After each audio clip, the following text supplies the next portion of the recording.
네, 여러분 반갑습니다. 반갑습니다. 네, 금강경 전 시간에 이어서 150페이지 아래쪽을 한번 볼까요?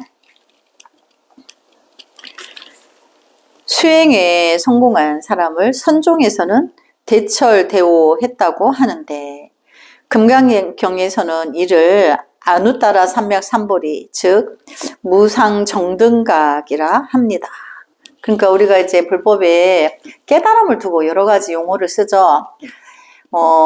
중국의 한문 음력은 해탈, 일반, 지혜, 반야, 중도, 도노, 또 확철대오, 대철대오 이렇게 쓰는데 또 그 인도의 법문은 또 아누따라 삼맥삼보리다 또 이렇게 한단 말이죠. 그래서 이제 즉 무상정등각, 그러니까 이제 이게 이 한자어를 이제 해석을 하면 상이 없다. 근데 이제 그 가장 그 정각이다. 가장 바른 이제 지위에 바르게 오른 거죠. 그래서 정각, 바르게 바른 법을 가장 바르게 최고의 그 이치를 이룬 것을 각이라고 한단 말이죠. 그래서 정각 이렇게 하는데 결국은 내 안의 불성을 만나서 중생세계의 미혹을 다 벗고 부처님의 진리 요체를 바로 체달한 것을 정등정각이라 하는 거예요. 근데 거기는 중생세계의 물질로서 상으로서 있는 게 아닌 거죠. 법신으로 이제 있는 거죠. 지혜 작용으로서. 그러니까 또 그 다른 말로는 반조가 일어난다. 이제 내 마음 안에 지혜의 거울이 있어서 천만의 중생을 비춰보면 그 중생이 어디에 병이 있고 마음이 어떻게 생겨먹었고 업이 어떻게 생겼고 이걸 다 안다는 거죠. 그럼 알아야지 이제 그 중생의 중병을 고칠 수가 있죠. 그래서 부처님을 의왕 중에 의왕이시다. 이제 의사 중에 왕이시다. 이렇게 표현하기도 한다는 거죠. 그래서 여기 보면 오란 구체적으로 무엇을 깨달았다는 것일까요? 바로 우주 만유의 생명의 본체인 법신입니다. 자기 안에 이제 불성이죠. 소위 심경에서 말하는 나지도 않고 사라지지도 않으며 더럽지도 깨끗하지도 않으며 늘지도 줄지도 않는 것입니다. 근데 반야신경에는 그 이제 자기 안에 그 진리가 요체가 있는데 그것은 이제 중생세계에서 말하는 이제 분별이 없다는 걸 말하는 거죠. 그래서 나지도 않고 나고 죽고 이제 생사가 없다. 그리고 또 더럽지도 깨끗지도 않으며 또 늘지도 줄지도 않는다. 그러니까 중생들의 분별하는 이제 어떤 세계의 크기나 모양을 갖춘 게 아니라는 거죠. 전혀 그런 것은 눈으로 상으로 헤아릴 수는 없는데 단지 반조를 일으켜서 끝없는 미혹한 중생을 향한 자비가 방타가 되어서 대자대비심을 이제 끝없이 이제 펼치는데 그것을 우리가 또 다른 말로 하면 무주상보시다 이렇게 한다는 거죠. 금강경 머릿글에는 어떤 장수를 해 금광불개의 몸이 될까요? 라는 구절이 있는데 이것 역시 법신을 말합니다. 일념도 일어나지 않으며 전체가 드러난다는 것 역시 법신을 가리킵니다. 법신은 상이 없습니다. 보신이 원만하다는 것은 수행의 방면에서 말한 것입니다. 앞에서 우리는 부처님에게 32가지 특수한 상이 있고 또 이 상에 따르는 80종의 아름다운 모습이 있다는 것을 살펴보았습니다. 무릇 도를 얻은 사람이라면 부모로부터 색신, 즉 육신이 바뀝니다. 일체 중생의 모든 육체는 보신입니다.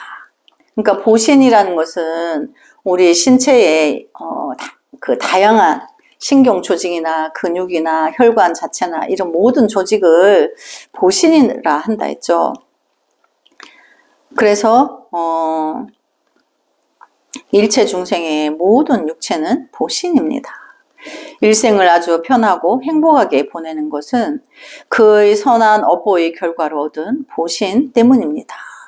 그러니까 이제 내가 전생에 이제 선업이 많다면 금생에 이 보신의 형상이 아름답다는 거예요. 외모, 남자는 남자들의 외모가 수려하고 여자는 여자대로의 외모가 수려하다는 거죠. 그래서 이제 그 어느 경에 보면 이제 비유하자면 이렇다는 거예요. 과거 전생에 그 죄업의 업보가 많은 사람이 금생에 올 때 금생에 사람들이 키가 50cm가 가장 미인에 기준한다. 이러면 그 과거 전생에 업보가 많은 사람은 악업을 많이 지은 사람은 이제 키가 100cm로 되고 또 금생에 이제 미인의 그 신체가 50cm에 아주 담아내기처럼 땅딸하다. 그걸 미의 기준으로 둔다는 그게 있으면 업을 많이 지은 사람이 금생에 올 때 키는 100cm에다가 아주 마른 체형을 가진다는 거죠. 그러니까 반대적으로 일어난다는 거죠.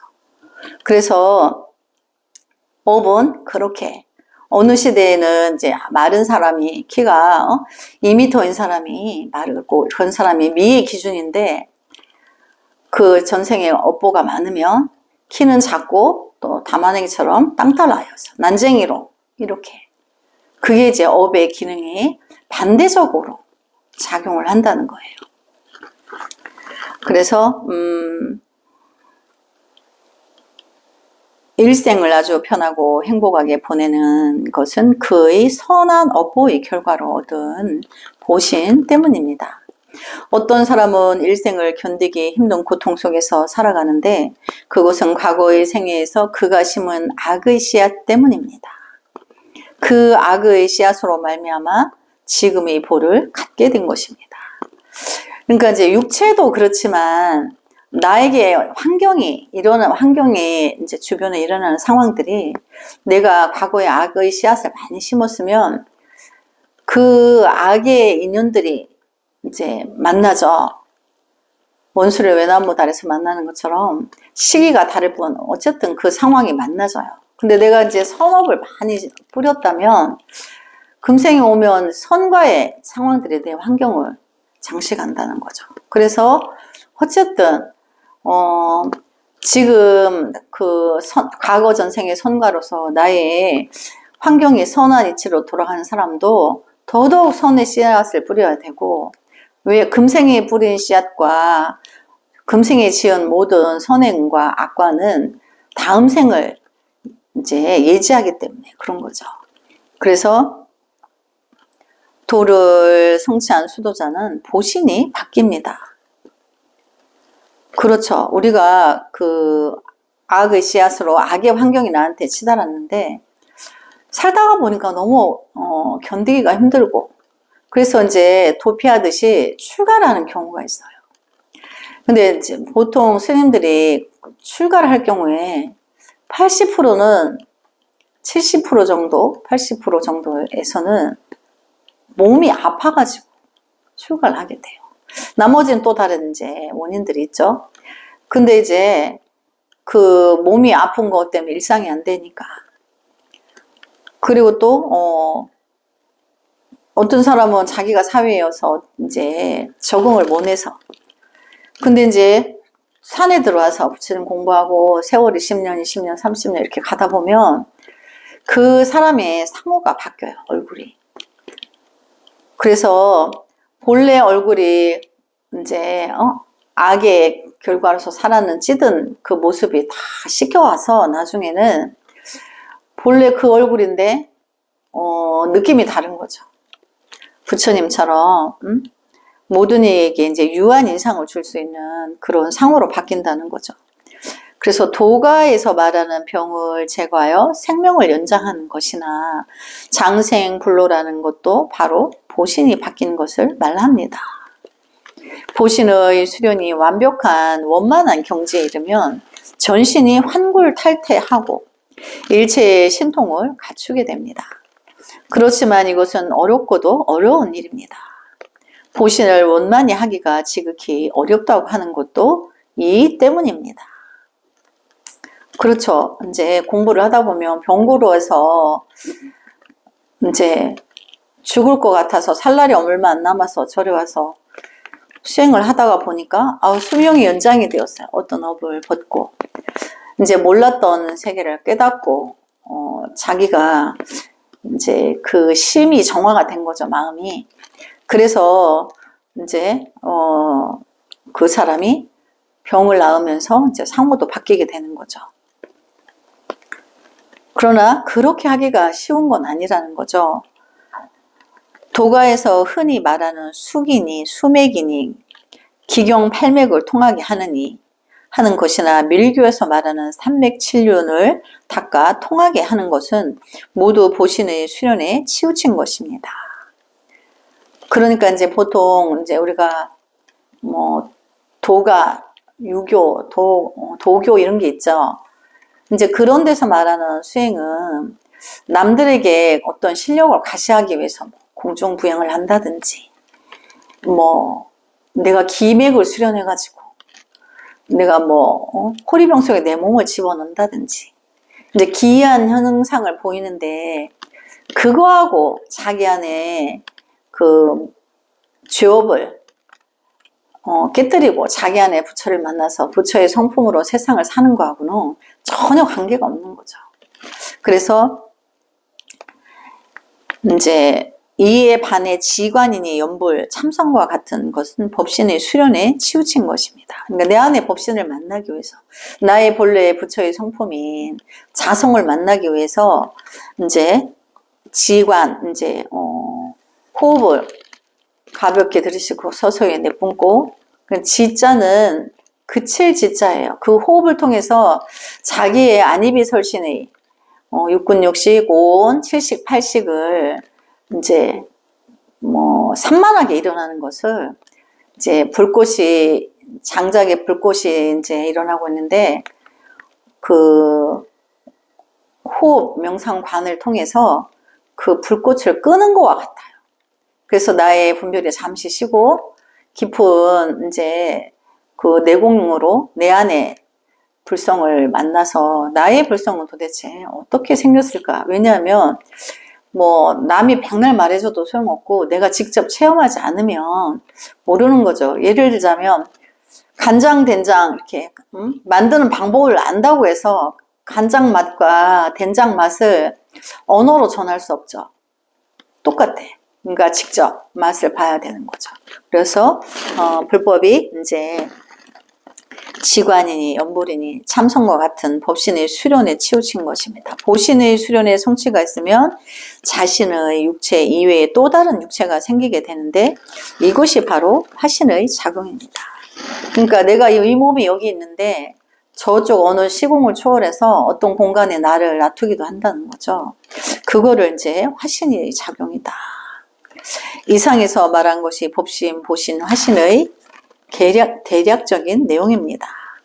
불법을 배우는 사람은 보통 이론에 입각한 법신의 노선을 줬습니다만 밀교에서는 삼신의 성취를 주창합니다. 삼신의 정치를 이루어야만 비로소 진정한 불법을 얻을 수 있기 때문입니다. 이 삼신의 성취를 일러 즉신성취라고도 합니다. 이외에 즉생성취라는 것도 있는데 이는 생애에서 성취를 얻어 생사를 초월하는 것을 말합니다.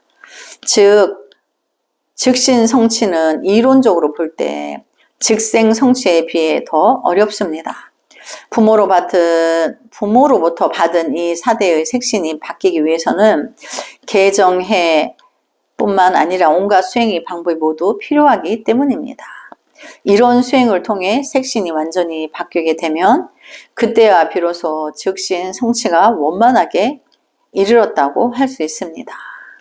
그래서 이제 즉신 성취다, 즉생 성취다, 이제 이런 것은 수행을 과정 중에 있는 건데 이름을 그렇게 이제 붙이기는 했지만 사실은 그게 이제 어디를 말하는 거라고 꼭 집어 말할 수는 없는 거죠.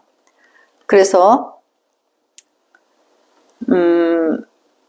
즉신은 육신을 말하는 거고 즉생은 이제 생과 사를, 생을 말하는 거고, 어디에 태어나고, 이제 이런 걸 말하는 거고. 그래서 이제 연화생을 볼까요? 티베트 밀교에서는 서가모니 불 이외에도 연화생 대사를 받들어 보십니다. 전하는 바에 따르면 연화생 대사는 서가모니 불이 떠난 지 8년 뒤에 다시 세상에 왔는데, 그가 다시 오게 된 것은 서가모니 불이 현교 교주였을 때 중요한 수행법을 다 말하지 못했기 때문이라고 합니다. 그래서 다시 올 때는 연꽃으로부터 태어나서 밀교의 교주가 되었다고 합니다. 당시 남인도에 한 국왕 부부가 있었는데 자식이 없었습니다. 하루는 부부가 정문에서 연꽃을 바라보고 있는데 호련 한 연꽃 가운데 부분이 점점 커지더니 그 속에서 어린애 한 명이 생겨났습니다. 피와 살을 가진 아이였는데 이 아이가 바로 연화생 대사입니다. 후에 이 아이는 왕위를 계승할 태자가 되었고 18살에 이르러 성취를 얻었으나 육체는 계속 보존하고 있었습니다. 과거 티베트에서는 매년 한 차례씩 전국 호마법회가 개최되었습니다. 호마란 배화교의 경우처럼 어떤 것이든 모두 갖고 와서 태워버리는 일종의 종교의식입니다. 여자들 중에는 자신의 머리를 몽땅 잘라서 태우는 이도 있었습니다. 이렇게 7밤을 계속 태우는데 그 사이에 사람들은 불을 둘러싸고 연화생 대사의 주문을 외웁니다. 그러면 어떤 때는 불꽃 위에 그가 백마를 타고 지나가는 모습이 잠깐 동안 나타났다가 사라지기도 한다고 합니다. 밀교에서 전해지는 이야기에 따르면 연화생 대사는 밀교의 교주였기에 전생에서 열반에 들지 않고 백마를 타고 허공으로 사라졌다고 합니다. 그는 스스로 모습을 드러낼 때 언제나 18살 소년의 모습으로 나타났습니다. 우연히 약간의 수염이 드러나기도 했지만 모습은 영원히 변하지 않았지요. 이곳은 보신을 성취해 완성하면 영원히 존재할 수 있음을 설명합니다. 바로 도가에서 말하는 장생불로의 관념입니다. 이른바 일월과 같은 몸이 되고 천지와 수명을 같이 하는 것, 즉 보신의 원만함입니다. 당연한 이야기지만 보신을 닦아 완성하면 자연히 화신의 능력도 생겨 일체의 신통을 구족하게 됩니다. 그러므로 즉신 성취를 닦아 이루고자 하는 것만이 진정으로 원만한 불법을 배울 수 있는 길입니다. 이런 이야기들을 종합해 보면 우리는 금강경이 대체로 법신의 성취에 치우쳐 있음을 알 수 있습니다. 어떻게 하면 법신을 볼 수 있을까요? 도를 보거나 깨달아야 합니다. 금강경의 반야 부분으로 소위 반야란 실상반야, 즉 온갖 생명이 시작되기 전의 본체를 증득하는데 중점을 둔 것입니다. 보신과 화신은 경계반야에 속합니다. 따라서 부처님은 신상으로부터 열애를 보아서는 안 된다고 문제를 제기합니다. 금강경 이 부분에서 말하는 열애는 바로 일체 중생이 공유하는 생명의 본체입니다. 여기에서 우리는 신앙을 가지고 경건하고 성실하게 그 가르침을 행하되 과도하게 상해에 집착해서는 안 된다는 것을 알 수 있습니다. 이는 비단 불교뿐만 아니라 다른 종교에서도 마찬가지입니다. 네, 이제 그런 거죠. 그래서 상을 가지고 보지 않는다. 또 신상에 대한 집착. 제 경험으로 볼 때 신상에 집착하는 사람은 대단히 많습니다. 그러니까 이제 신이라는 상은 예수, 마리아, 또 인도 같은데 가면 또 여러 신을 많이 또 모셔놓고 있어요. 뱀신도 있고, 어떤 짐승을 또 호랑이를 또 그렇게 한 것도 있고, 여러 가지가 있죠. 그걸 우리가 이제 신상이라 하는 거예요. 어떤 신적인 존재로 여긴다는 거죠. 그래서 과도하게 상에 집착하는 것을 의학에서는 종교 심리적 질환으로 보는데 이 경우 마땅히 치료할 방법이 없습니다. 그러니까 모든 게 이제 지나치면 이제 의학에서 볼 때 한 군데 너무 광적으로 그렇게 하는 거를 이제 심리적 질환이다. 근데 치료 방법이 없다. 그래서 불교뿐만 아니라 다른 모든 종교에서도 마찬가지지만 과도하게 상해에 집착하여 맹목적인 믿음을 갖는다면 뒤에 가서 정신병으로 이어지기도 합니다. 그런 경우가 굉장히 많죠. 그래서 너무 강적으로 그렇게 이제 하라는 게 아니고 뭘 믿고 막 매달려서 막 절박하게 막 목숨 걸고 매달려가지고 막 되게 해달라고 이렇게 무모한 거죠. 그냥 죽을 만큼 막 그렇게 해서 뭐가 되게 해달라고. 근데 이제 불법의 지혜는 그렇게 해서 이루어지는 게 아니다. 그래서 금강경에 능단 금강 반야 바람일 따라 불리는 것도 이 때문입니다. 이는 지혜의 성취를 의미하는 것으로 상해에 집착하지 않고 신상으로서 요래를 보지 않는다는 뜻을 담고 있습니다. 그러니까 법신의 작용인 이제 지혜로서 눈에는 안 보이지만 지혜 작용은 분명히 우리가 느낄 수 있죠. 그런데 그게 이제 우리가 가피가 일어났다, 불가사의하다 이렇게 말하기도 하죠. 그래서 많은 사람들이 서원을 공부하거나 각종 공부를 하면서 이 경계는 어떤지, 저 현상은 어떤지 묻곤 합니다. 그러나 반드시 염두에 두어야 할 것은 무릇 모든 상은 다 허망하다는 사실입니다. 설사 오늘의 경계가 좋더라도 만약 계속 수련하지 않으면 그 경계는 다시 나빠진다는 것을 알아야 합니다. 그곳이 도가 아니면 이곳에서도 알 수 있습니다. 가령 다리를 틀고 앉아 있을 때 도가 나타나지만 가부좌를 풀고 난 뒤에는 그것이 사라진다면 이는 도를 얻은 게 아니라 다리 트는 걸 얻은 것입니다. 이 때문에 중용에서는 도란 잠시 떨어질 수 없는 것으로 떨어질 수 있는 것은 도가 아니다 라고 했습니다.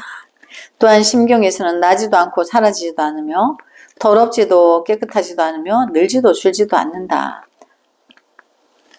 라고 했습니다. 조금 수련했다고 해서 늘지도 않으며 수련하지 않았다고 해서 줄어들지도 않는다는 것입니다. 만약 수련을 좀 했다고 많아지고 수련을 하지 않았다고 적어진다면 그것은 도의 본체가 아닙니다. 도의 본체는 신상으로서 볼 수 있는 것이 아닙니다. 그러므로 모든 상은 다 허망합니다. 모든 상이 허망하다면 여러분 앞에 부처님이 나타날 때도 마찬가지일까요? 여러분은 어떻게 생각합니까? 금강경의 이치로 보자면 만약 여러분 앞에 부처님이 나타났다면 반드시 안과로 가서 검사를 받아야 합니다. 그런 일은 없기 때문인 거죠. 틀림없이 눈에 이상이 생겼을 테니 말입니다. 사람들은 보통 기이한 소리를 듣거나 혹은 특이한 영감을 얻거나 하면 거기에 탐닉합니다. 그렇지만 참으로 주의해야 할 것은 모든 상이 허망하다는 사실입니다. 무상의 보리는 지극히 평범한 것일 뿐입니다. 이에 성인들은 말합니다. 도란 일상 속에 있다고요. 진정한 도, 진정한 진리는 절대적으로 일상적이고 평범합니다. 제일 고명한 것은 제일 평범합니다. 진정으로 평범한 것이라야만 참으로 고명한 것일 수 있습니다. 사람됨 역시 마찬가지입니다. 제일 고명한 사람은 제일 평범합니다. 지극히 평범한 사람이야말로 제일 고명한 사람입니다. 노자는 대지야구라고 했습니다. 지혜가 극에 이르면 대단히 평범해집니다. 사람들은 흔히 자신이 범상치 않다고 생각합니다. 그러나 이것은 스스로 비범하다고 생각하는 것일 뿐입니다. 제일 평범한 곳에 도달할 수 있을 때야 비로소 최고의 것을 체험할 수 있습니다. 전운사도 이런 말을 합니다. 인류 문화가 생겨난 것은 두 개의 사과 때문이라고요. 하나는 아담과 이브의 사과입니다. 이 때문에 인류 역사가 시작되었습니다. 다른 하나는 뉴턴의 사과입니다. 이로 인해 세계 문명이 다시 한번 변했습니다. 그렇죠. 아담과 이브가 사과를 먹지 말라는 사과를 먹어서 선악과나가 먹어가지고 선악이 이제 분리가 됐다 이렇게 또 이제 사실은 만든 이야기죠. 그리고 또 뉴턴의 그 사과가 떨어지는 것은 뉴턴이 이제 이거를 하기 전에는 이제 지구가 이제 돈다는 것을 이제 만유의 법칙으로 이제 설명을 했는데 그 당시 사람들이 안 믿었어요. 그래갖고 이제 이 사람을 죽이려고 했죠. 근데 이제 만일에 이제 지구가 돌지 않는다면 지구상에 있는 모든 물체는 공중으로 날아가죠. 그래서 이제 원심력에 의해서 붙어 있는 거예요, 지구에. 안 그러면 이제 지구가 이제 도는 것을 멈춘다면 다 이제 허공으로 분리돼서 날아간다는 거죠. 사실 우리가 사과가 미국이나 일본의 것보다 훨씬 맛있긴 합니다만 어쨌거나 오랜 옛날부터 사과를 먹어왔으면서도 우리는 만유의 인력을 발견하지는 못했습니다. 그러나 뉴턴은 바로 이 사과가 떨어지는 것을 보고 만유 인력을 발견했습니다. 사과가 해마다 땅에 떨어지는 것은 지극히 평범한 현상이지만 뉴턴은 바로 이 평범한 사실 속에서 평범하지 않은 원리를 발견해낸 것입니다.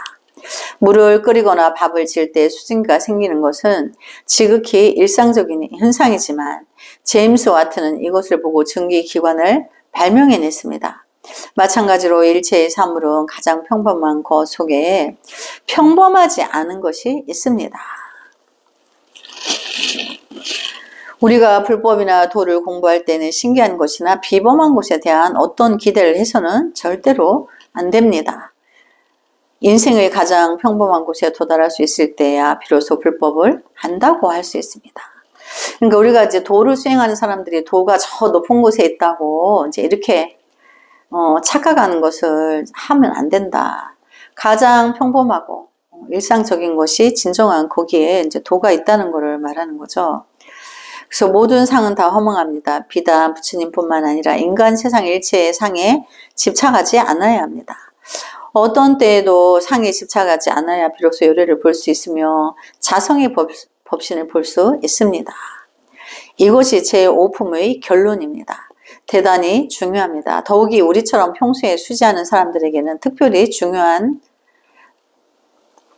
중요합니다. 이제 여러분께 제 오품 여리실견품에서 여리실견분에 대한 당시의 개송을 소개하겠습니다. 소위 이라는 것은 법신으로서 형이상의 도가 곧 이입니다. 그러니까 이제 이는 이제 도리를 말하는 거, 도리. 이에 반해 보신과 하시는 모두 사입니다. 이 사자는 이제 일사자를 말하는 거죠. 이제 이 도리라는 이가 철학적인 것이라면 산은 공부하는 것이요 닦아서 얻는 것이며 과학적인 것입니다. 그러므로 여리실견은 곧 법신을 보는 것입니다. 이제 이렇게 돼 있는데 이제 오늘은 여기까지 공부하고 다음 시간에 이어서 하겠습니다. 나무 소가모니불 성불하지 않겠습니다. 성불하지 않겠습니다.